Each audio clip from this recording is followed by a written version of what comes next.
Hi, today we are going to see flowchart. So, what is actually flowchart?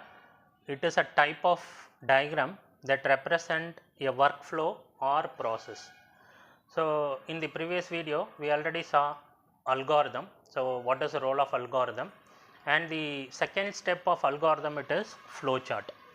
What is the difference between algorithm and flowchart means? In algorithm we are concentrating only step by step execution, whereas in flowchart the same step by step execution we are representing through diagrams, through some symbols. Okay. So, what are all the main symbols we are using in flowchart means we are using these symbols. These are all the standard symbols we are using in flowchart. The first symbol is oval symbol. This represent like this. The role of oval symbol means it represents start or end of a process. Okay. So, it represent like this. And the next symbol is rectangle. This rectangle is drawing like this, and what is the role of rectangle? It is a process or operation. Whatever the process we are doing during the flowchart process, operations or process which is represented through this symbol rectangle. And the next one it is arrow mark. This arrow mark it represents the flow between the steps. Okay, flow between the steps. Then the next one it is diamond, which is called as decision box. Diamond, the name of that symbol is diamond, and which signifies a point requiring yes or no, whether we want to take some decision. At the time of taking decision we are using this diamond symbol, and this decision making have two options, one is yes or another one is no. If it is yes, we are doing some set of executions. If it is no, we are doing some other step of execution. So, we are going to see in one simple example. And the next one is parallelogram. This parallelogram it is used for input or output operation. So, in a computer science problems we are using input and output operations. We are using input and we are getting output. So, for those operations we are using parallelogram. Okay. Then the last symbol is connector. So, this symbol it is the it represents the continuation of flow through multiple charts or multiple pages. So, this connector symbol, whenever we go for 2-3 pages flow diagram, and through this connector symbol only we are able to understand which symbol comes to which next flow. So, through that connector symbol only we are able to understand this. Okay. Now, I am giving two examples here. One is normal example, another one is the same example with some decision making.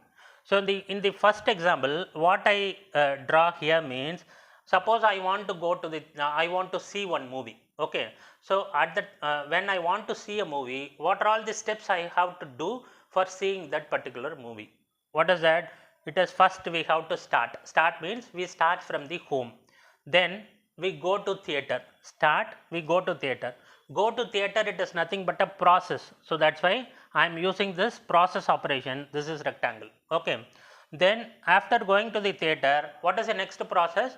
I want to take a ticket. So, that is why get ticket. That is the same process which are the same symbol which is used.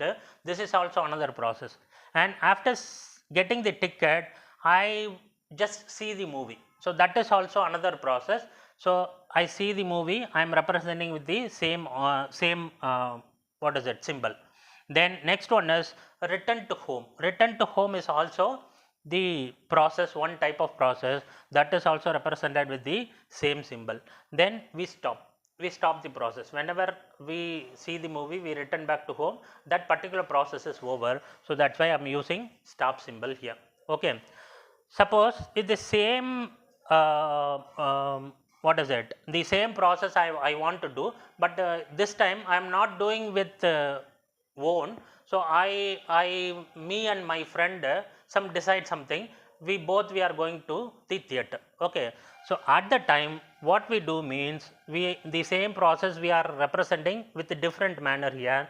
We start the process, and the second step is I go to my friend's house. What is it? Instead of going to theater, I go to my friend's house and I am just I want to pick up the friend, and at the time I am checking that his friend is in home or not. Suppose the friend is home, I pick up the friend. So what does the condition here means?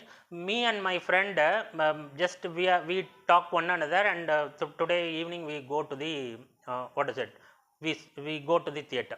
So unfortunately, my friend is having some other important work and he is not there in the home.